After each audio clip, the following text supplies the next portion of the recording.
تم العثور على جثتين من بين 5 أشخاص المفقودين جراء تساقط الأمطار بولاية البيض منذ قليل. عثرت مصالح الحماية المدنية بالولاية على جثة شخصين من بين المفقودين الذين جرفتهم سيول وادي الشاذلي جراء الأمطار الغزيرة التي تساقطت مساء الأمس بالولاية. يتعلق الأمر بشخص من جنس أنثى أو بشخصين من جنس أنثى تم انتشال جثتيهما على مستوى حي البتوار بمخرج مدينة البيض تجاه سعيدة.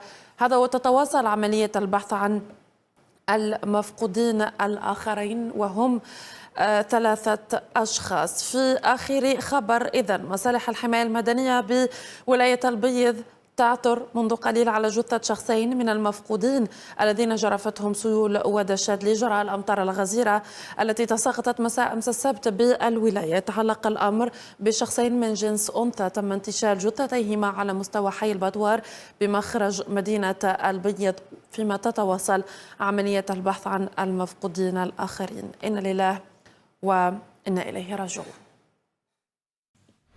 في التقلبات الجوية وعلى إثر الأمطار التي شهدتها عدة ولايات من الوطن منذ يوم أمس، تمكنت وحدات الحماية المدنية لولاية تلمسان من انتشال جثتي رجلين وامرأتين جراء ارتفاع منسوب مياه وادي الدالية ببلدية باب العسة بتلمسان، ما أدى إلى انحراف سيارتهم على مستوى الطريق الوطني رقم 7. مصالح الحماية المدنية في الجزائر تسجيل 7 وفيات وفقدان 5 على الأقل جراء الفيضانات التي شهدتها ولايتي تلمسان والبيض تزامنا مع سقوط أمطار غزيرة. وقالت مصالح الحماية المدنية إن 4 أشخاص لقوا مصرعهم إثر ارتفاع منسوب مياه وادي الدالية بولاية تلمسان، حيث جرفت المياه سيارة على متنها 4 أشخاص تم انتشال جثثهم. وبولاية البيض أدى ارتفاع منسوب مياه وادي الشاذلي إلى تسجيل 3 وفيات وفقدان 5 أشخاص.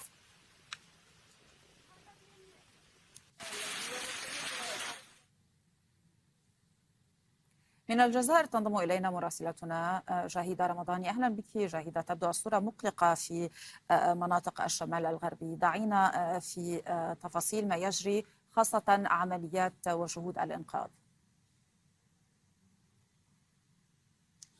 قبل لحظات أعلنت الحماية المدنية الجزائرية وعد نهاية عمليات البحث التي أطلقتها فجر اليوم، باعتبار أن الوضعية الجوية كانت مقلقة ليلة أمس على كل من الولايات الجنوبية والولايات الغربية الجنوبية للبلاد.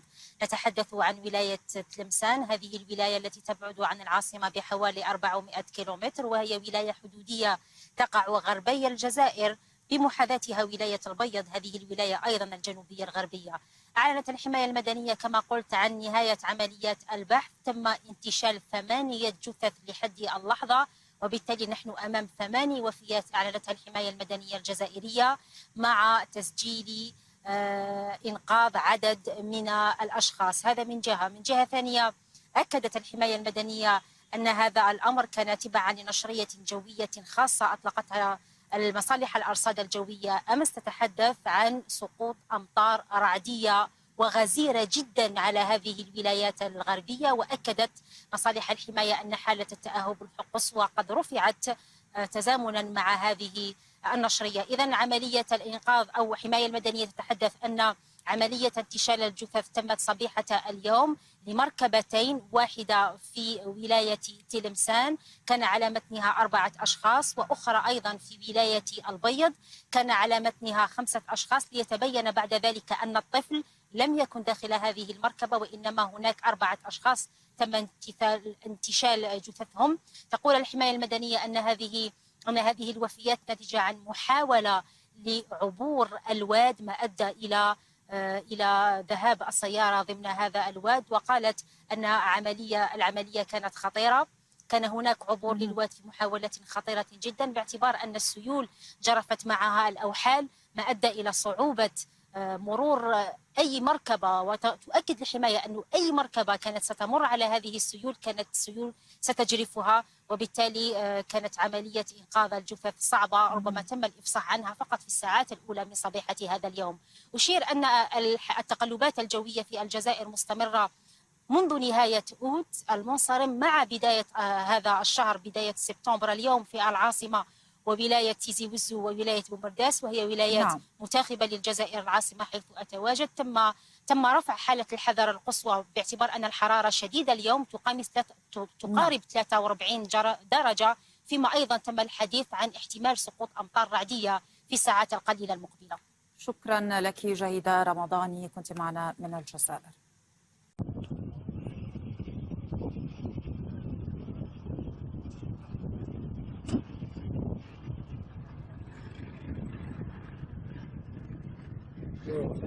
شوف ريح ذم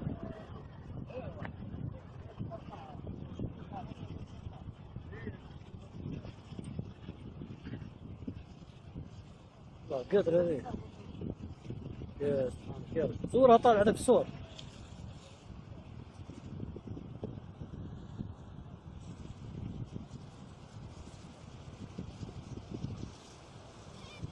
لا ترجع وين رايح؟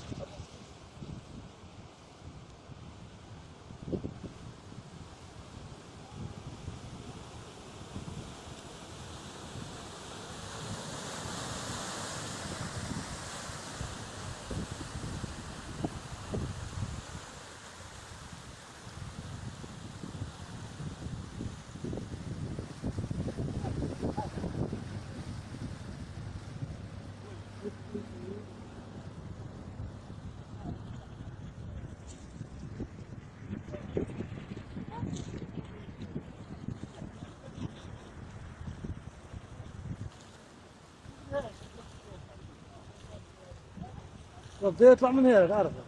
يطلع يطلع.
جو خطير جو.